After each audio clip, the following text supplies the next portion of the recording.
Bien, ahora veremos orificio en pared gruesa.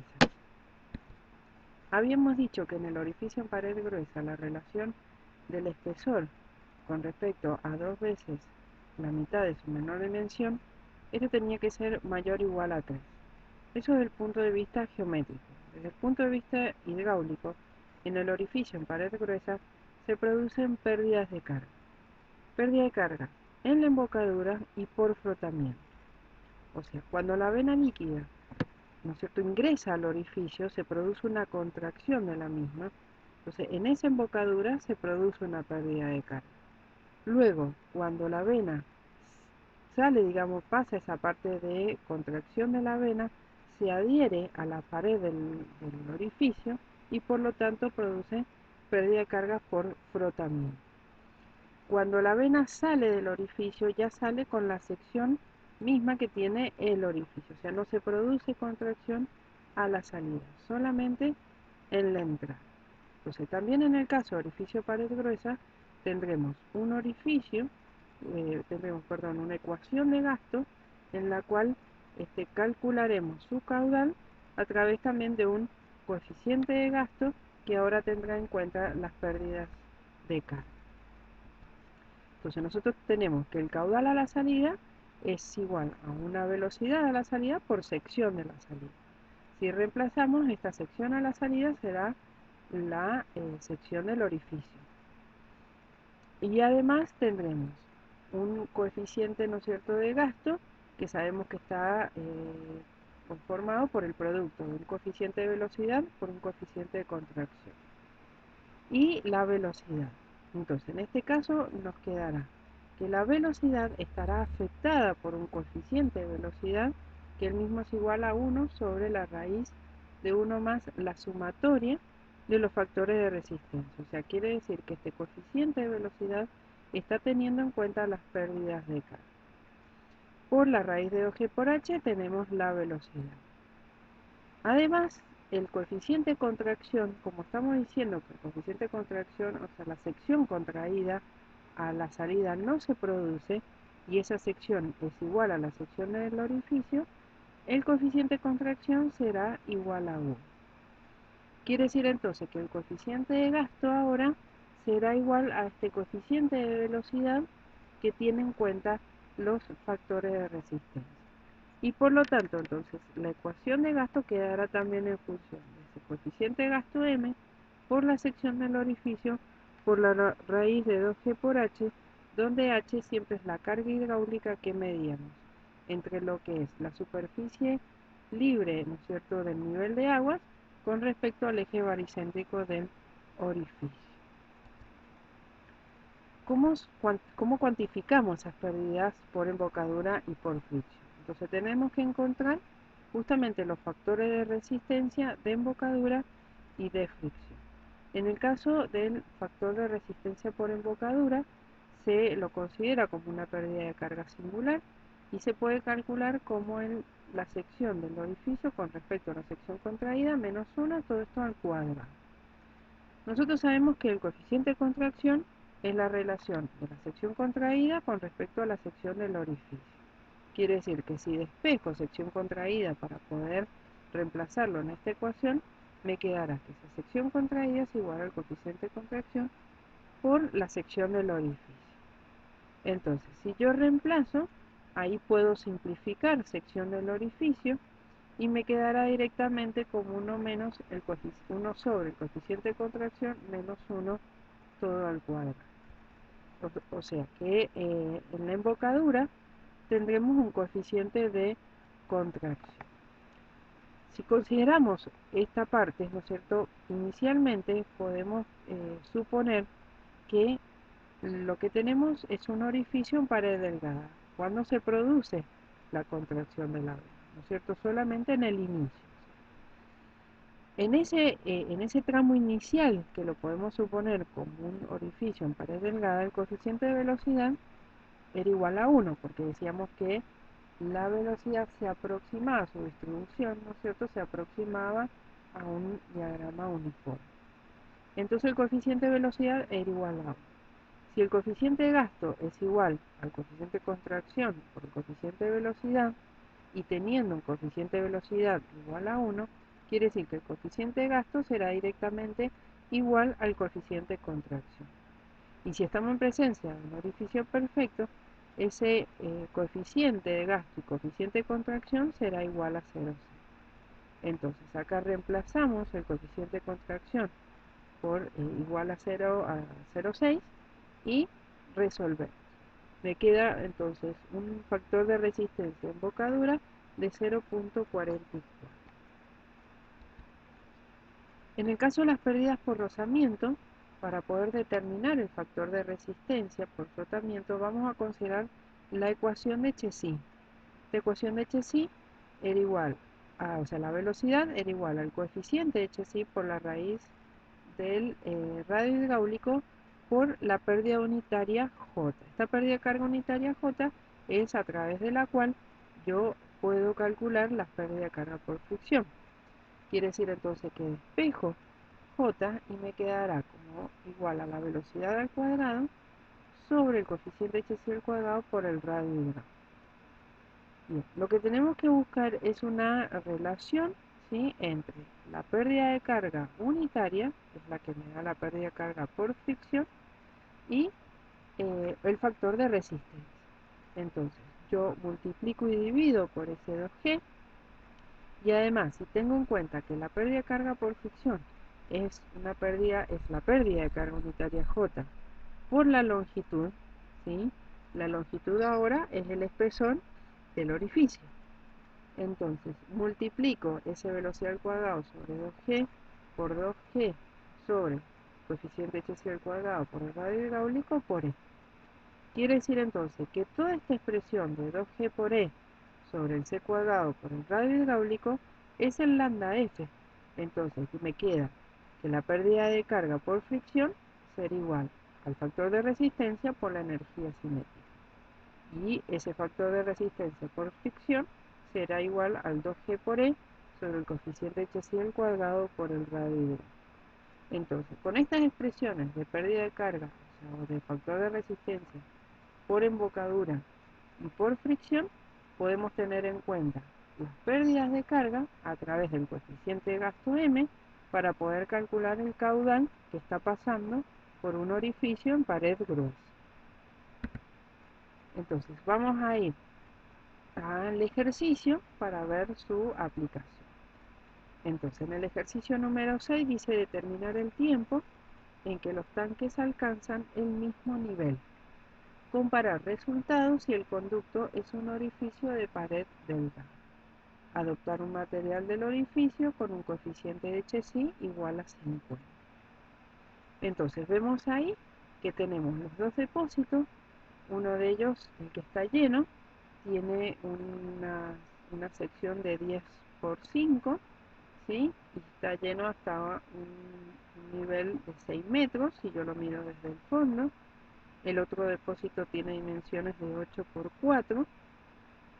Y vemos que el orificio está ubicado, o sea, el eje baricéntrico del orificio está ubicado a 0,5 metros si yo lo mido desde el fondo. Además, me dice que el espesor de este orificio es igual a 0,35 y el diámetro del mismo es igual a 0,10 metros, o sea, 10 centímetros. Entonces, me está pidiendo el tiempo en el que ambos tanques van a alcanzar el mismo nivel. Entonces, inicialmente, obviamente uno está lleno, el otro está vacío, ¿sí? Y cuando comience a llenarse, va a funcionar como libre, hasta que en algún momento comenzará a funcionar como sumergido hasta que ambos niveles se igualen. Entonces tenemos que calcular el tiempo en el cual ocurre esa nivelación entre ambos. Quiere decir que para hacer el cálculo tenemos que utilizar, como habíamos hecho en su momento con tiempo de vaciado, la ecuación de gasto. Y por lo tanto tendremos que calcular el coeficiente de gasto, en este caso, teniendo en cuenta las pérdidas de carga, porque es un orificio en pared gruesa. Entonces, hacemos un análisis de las condiciones y vemos que en el caso antes de orificio perfecto, en pared delgada, me pedía, bueno, que la condición se cumpliera. como no se cumple, habíamos dicho que si era orificio en pared gruesa, teníamos que tener en cuenta entonces pérdidas de carga. O sea que ya sabemos que las tenemos que contabilizar. Además, tenía que cumplir que la contracción fuera completa y perfecta. Completa era que estuviera rodeado de pared, ¿sí? Y perfecta, que cumpla con la siguiente relación que decía que la sección de pared menos la sección de orificio, con respecto a la sección del orificio, fuera mayor o igual que 10. Bien. La contracción completa la cumple porque está rodeado de pared, pero la perfecta teníamos que tener en cuenta la pared, ¿sí?, que circunda al orificio. Y teniendo en cuenta las menores distancias, las distancias mínimas del borde del orificio al borde de la pared. Entonces, acá hay una corrección con respecto a ese tema, porque el ejercicio estaría tomando toda la pared que vemos acá, ¿no es cierto?, donde está el orificio de 10 metros, ¿no es cierto?, la longitud, si lo vemos en planta, por 6 en el corte, ¿no es cierto?, en la altura. Pero en realidad, ¿qué vemos? Que la distancia mínima que tiene el borde del orificio con respecto al fondo son 45 centímetros. Quiere decir entonces que tengo que tener en cuenta esos 45 centímetros para poder contabilizar la pared que estaría rodeando al orificio en altura. O sea que serán los 0,45 hasta el borde del orificio más 0,10 del diámetro del orificio más 0,45 por arriba del orificio. Quiere decir que en total la altura es 1 metro, no los 6 metros que estaba ahí contabilizando, digamos, la ecuación. O sea, en realidad la altura es 1 metro. Y luego, en lo que hace a la longitud en planta, vemos que el orificio, ¿sí?, con respecto al segundo depósito, estaría a 2 metros, si yo lo veo con respecto a su eje, al borde del depósito, ¿sí? Entonces, quiere decir que serán, para contabilizar la pared que está rodeando al orificio, esa sección de 4, ¿sí?, por 1 en altura. 4 por 1 en altura. Entonces aquí vemos la corrección en el cálculo de la sección de la pared. O sea, me quedarán 4 metros cuadrados. Entonces ahora sí hago la relación y también me queda que es bastante mayor que 10 y por lo tanto el coeficiente de gasto puede calcularse como un coeficiente de pared gruesa sin hacer ninguna corrección. La velocidad de llegada tiene que ser nula o menor a 0,3 y eso se cumple porque estamos en un depósito. Pared vertical y corte horizontal también se cumple. Y la carga mínima en este caso está tomando la distancia que yo tengo, ¿no es cierto?, entre el nivel libre y el eje el eje baricéntrico, que son esos 5,5 metros. Entonces, si yo hago la relación de esa h mayor a 3 veces la mitad de la menor dimensión, me está quedando, ¿no es cierto?, que cumple. Y luego dice chorro libre. El chorro libre será, bueno, en este caso, solamente cuando se cumpla. Está actuando como libre y cuando actúe como sumergido tendré que determinarlo en función del delta H. Bien, entonces, para calcular el coeficiente de gasto, dijimos que este coeficiente de gasto va a ser igual a 1 sobre la raíz de 1 más la sumatoria de los factores de resistencia. O sea que tengo que determinar la sumatoria de factores de resistencia, que era pérdida por embocadura y la de fricción. Entonces, en el caso de la embocadura, utiliza esta ecuación en la que dice que es 1 sobre el coeficiente de contracción menos 1, todo esto al cuadrado, más un noveno. Este 1 noveno aparece porque se está tratando a lo mejor de otro investigador. Cada investigador, cuando se hacen estas pruebas experimentales de análisis, en este caso la pérdida por embocadura o el factor de resistencia en realidad de embocadura le suma un noveno, que es una porción muy pequeña, ¿no es cierto?, como para lograr mayor exactitud. Solamente por eso aparece el 1 noveno, que como vemos no es tan grande la incidencia, digamos, que va a tener. Entonces podemos utilizarlo como común, porque eso depende del investigador. Entonces reemplazamos el factor de contracción. En este caso, el coeficiente de contracción tiene que ser igual a 0,6 porque no ha sufrido ninguna corrección, porque hemos comprobado que está rodeado de pared y aparte se cumplía la relación, o sea que en realidad es 0,6. Por eso tiene esa pequeña corrección. Entonces la pérdida de carga por embocadura resultante más un noveno es igual a 0,56. Ahora, cuando voy a calcular el factor de resistencia con respecto a la fricción, dijimos que el mismo era igual al 2G por E, el espesor, sobre el coeficiente HSI al cuadrado por el radio hidráulico.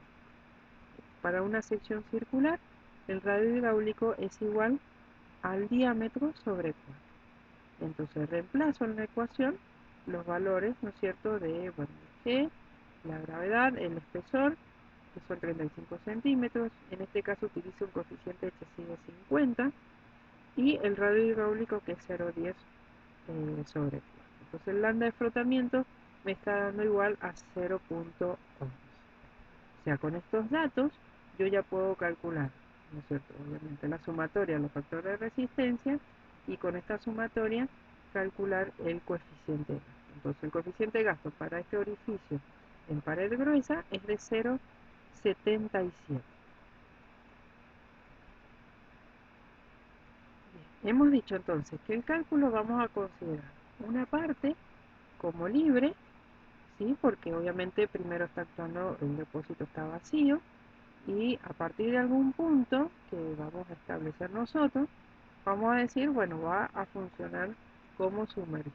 Quiere decir que es, digamos, un poco, es una condición tanto, digamos, una simplificación en el cual yo digo, bueno, hasta dónde lo considero como libre y a partir de ese momento va a empezar a funcionar como sumergido. En el caso del ejercicio, vamos a considerar que funciona como libre hasta que el nivel de aguas en el segundo depósito llegue al eje baricéntrico. Hasta ese punto lo vamos a considerar funcionando como libre. Entonces, para calcular el tiempo, utilizamos la ecuación de gasto, que decíamos que era igual a la sección del orificio por el coeficiente de gasto, ahora en pared gruesa, por la raíz del 2G por H sub L. H sub L, ¿no es cierto?, carga hidráulica actuando como libre, que es, ¿no es cierto?, la distancia entre el nivel libre de agua y el eje varicéntrico del orificio. Bien. Este caudal, además, es una variación de volumen en un cierto delta T, que esa variación de volumen es la que se va a producir dentro del depósito. Por eso aparece ese diferencial de volumen como la sección del depósito, ¿sí?, por el diferencial H, ¿sí? H es la variable, ¿no es cierto?, que es la que va a ir disminuyendo, dividido el diferencial de tiempo. Si este diferencial de tiempo es el que despejo, y me quedará entonces la sección del depósito por el diferencial de H, funcionando como libre, dividido la sección del orificio por el coeficiente de gasto en pared gruesa por la raíz del 2G por H, funcionando como libre. Entonces, integrando este diferencial de t entre un tiempo t0 y un tiempo t, para el cual dijimos que va a llenarse el segundo depósito hasta el eje baricéntrico, será igual a la integral de la expresión que tiene en cuenta a la sección del depósito por el diferencial h, dividido la sección del orificio por coeficiente de gasto por la raíz del 2G por h. Entonces, ¿cuáles serán los límites de integración? Para justamente esta integral, a donde yo voy a considerar, ¿no es cierto?, las alturas a las cuales va a llegar. Sabemos que parte de estos 5,5 metros y tenemos, pero no sabemos todavía cuál es la altura final a la que llega en este primer depósito, ¿sí?, el nivel de agua, cuando el segundo depósito se llenó hasta el eje varicéntrico.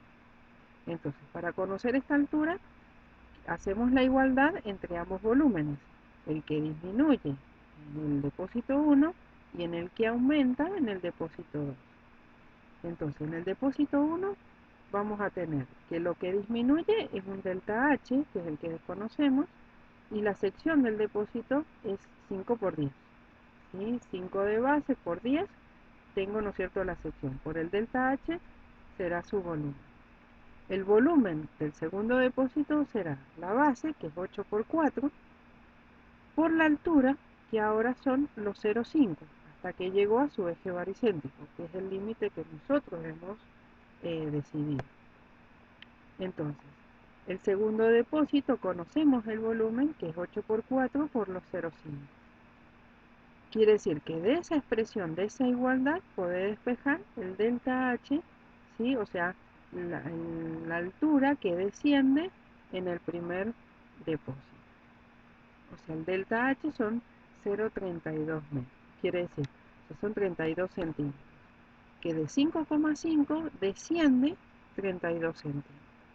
Entonces ahí tengo el segundo límite de integración para poder determinar ese tiempo en el cual está funcionando como límite. Entonces vemos acá que de la integral se ha sacado, ¿no es cierto?, la sección del depósito porque es constante, la sección del orificio, el coeficiente de gasto y la raíz del 2G. Todo eso que es constante sale de la integral. Entonces, ahora los límites de integración yo sé que es entre 5,5, ¿sí? Y los 5,5 menos los 32 centímetros que ha descendido, que son 5,18. Ese es mi límite de integración para poder determinar el tiempo que tarda en llenarse el segundo depósito hasta el eje varicéntrico. Entonces, resuelvo la integral, reemplazo acá por los valores del coeficiente de gasto por la sección del orificio y resuelvo para límites entre 5,5 y 5,10. Ese tiempo me da 2,59, en este caso el signo negativo es porque estamos contabilizando que está descendiendo el nivel, con lo cual si yo cambio, si yo doy vuelta a los límites de integración, ese signo tendría que quedar positivo. Entonces ya resolví la primera etapa del orificio funcionando como límite. Ahora tengo que seguir el cálculo con el orificio funcionando como sumergido. Entonces, en esta segunda etapa, ya a partir del eje baricéntrico que dejó de funcionar como libre, voy a considerarlo como sumergido. Cuando yo calculaba un orificio como sumergido, lo que tenía en cuenta era ahora el delta H, o sea, la diferencia de nivel entre ambos depósitos. Y el ejercicio me está pidiendo que ambos depósitos se nivelen, o sea, tengan el mismo nivel. Quiere decir que el delta H, que estamos viendo ahí ahora entre los 5,18 y el eje baricéntrico, ese delta H tiene que ir disminuyendo y va a disminuir hasta 0, o sea, cuando ambos depósitos se nivelen. Quiere decir ahora que los límites de integración serán entre 5,18 y 0, porque ha encontrado, ¿no es cierto?, que ambos depósitos llegaron al mismo nivel. Entonces resuelvo, acá también aparece un signo negativo, con lo cual si yo cambio los límites de integración quedará positivo y son 8.496 segundos. Quiere decir entonces que si lo sumo al tiempo anterior funcionando como libre, tendré el tiempo total en el cual ambos depósitos se igualan. Entonces, es un cálculo, obviamente, un tanto, digamos, simplificado, porque nosotros estamos estableciendo que vamos a considerarlo como libre hasta el eje baricéntrico y que luego va a funcionar como sumergido. O sea, asumimos un pequeño error, obviamente, en este cálculo, al tener en cuenta esa hipótesis. Bueno, luego el ejercicio pide determinar este mismo cálculo para condiciones de pared delgada, con lo cual lo que variará será el valor del coeficiente de gasto.